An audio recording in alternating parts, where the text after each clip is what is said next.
Hai semuanya, welcome back to my YouTube channel. Dan di video kali ini, aku bakal bahas tentang 5 prospek kerja untuk lulusan hubungan internasional. Mungkin dari kalian ada yang baru lulus, atau mungkin bagi kalian yang masih sekarang SMA dan mau masuk ke dalam hubungan internasional, video ini untuk kalian. Tapi disclaimer dulu, karena videonya cuma 5 menit, aku nggak akan bahas terlalu dalam. Dan karena aku juga belum jauh berpengalaman ke dalam pekerjaan-pekerjaan ini, jadinya aku akan bahas secara general. Oke? Biar nggak lama, langsung aja aku akan bahas satu persatu. Yang pertama adalah bisa dibilang impian kebanyakan anak HI bekerja di international atau regional non-governmental organization seperti ASEAN yang regional atau paling banyak PBB atau Perserikatan Bangsa-Bangsa di standar internasional. Nah, kalau kalian tahu PBB atau UN, United Nations ini memiliki banyak cabang organisasi yang terspesialisasi dalam banyak hal. Misalnya WHO atau World Health Organization yang membidangi kesehatan, atau UNICEF, United Nations Children Fund dalam bidang kesejahteraan generasi muda seperti anak-anak. Ada lagi UNESCO, ada UN Security Council, UN Development Program, UN Environmental Program, dan masih banyak lagi. Dan pastinya yang menjadi daya tarik bekerja di PBB adalah karena apa yang dipelajari oleh mahasiswa HI banyak sekali berkaitan tentang isu-isu internasional dan global, dan hal inilah yang diurus oleh PBB. Sehingga nggak jarang anak HI pengen banget bekerja di PBB. Yang kedua adalah pemerintahan. Nah, untuk pemerintahan ini banyak juga pilihannya, dari impian untuk menjadi Menteri Luar Negeri seperti sekarang Bu Retno Marsudi, atau juga menjadi duta besar di negara-negara asing. Gak hanya itu, banyak juga anak-anak HI yang mau bekerja menjadi diplomat ataupun menjadi staf di kementerian. Nah, untuk kementeriannya sendiri sebenarnya di mana aja bisa selama anak HI tersebut punya skill yang diminta.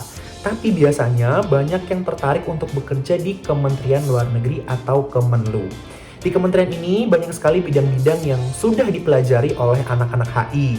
Kalau melihat dari divisi yang ada dari kementerian ini, Kemenlu ini, yang sekarang ada Direktorat Jenderal Asia Pasifik dan Afrika, Amerika dan Eropa, Direktorat Jenderal Kerjasama Multilateral, Perjanjian Internasional, Diplomasi Publik, dan masih banyak lagi. Nah, hal inilah yang sering anak-anak HI temui dalam pelajaran atau mata kuliah. Yang ketiga adalah sebagai researcher. Dan gak jarang, para researcher ini bekerja di institusi-institusi pemerintah maupun swasta. Dan para researcher ini juga bisa menjadi dosen contohnya. Jadi sekalian melakukan penelitian, mereka juga melakukan kegiatan mengajar. Terkadang mereka bisa melakukan penelitian secara independen atau juga untuk sebuah institusi atau instansi. Kalau di Indonesia biasanya anak-anak HI yang mau bekerja dalam bidang analisa ini bekerja di think tank yang ada. Contohnya di CSIS atau Center for Strategic and International Studies atau Indonesian Corruption Watch, dan masih banyak lagi. Intinya mereka akan menganalisa suatu pergerakan atau kegiatan yang dilakukan negara atau aktor-aktor internasional. Karena tentunya hal-hal ini akan berkesinambungan dan mempengaruhi aspek-aspek dalam kehidupan kita. Mau itu perdagangan, hubungan antar negara, dan lainnya. Yang keempat adalah jurnalis. Nah, sebenarnya nggak hanya anak HI aja yang bisa jadi jurnalis, anak komunikasi pun bisa menjadi jurnalis. Tapi, kenapa anak-anak HI memiliki prospek kerja sebagai jurnalis? Menurut aku, kalau kita lihat banyak sekali masyarakat yang membutuhkan informasi tentang isu-isu kenegaraan. Dan untuk berpikir secara kritis, menganalisa sebuah informasi, menuangkannya ke dalam literatur, inilah hal-hal yang biasanya dikerjakan oleh anak HI. Makanya nggak jarang kita lihat anak HI yang menjadi jurnalis. Yang kelima dan yang terakhir, sebenarnya ini juga melekat banget dengan anak-anak HI, yaitu politikus. Nah, banyak banget sebenarnya masalah politik yang anak HI pasti temui dalam pelajaran. Kadang kita pun harus menganalisa kondisi politik, partai, ideologi sebuah negara, ataupun pemimpin negara-negara.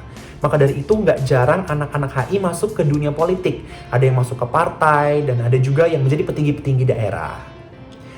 Nah, itu dia 5 prospek pekerjaan yang menurut aku banyak anak HI mau kejar atau juga sering diimpikan sebagai kerjaan anak HI.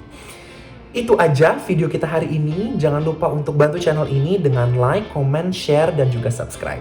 See you in the next video. Bye!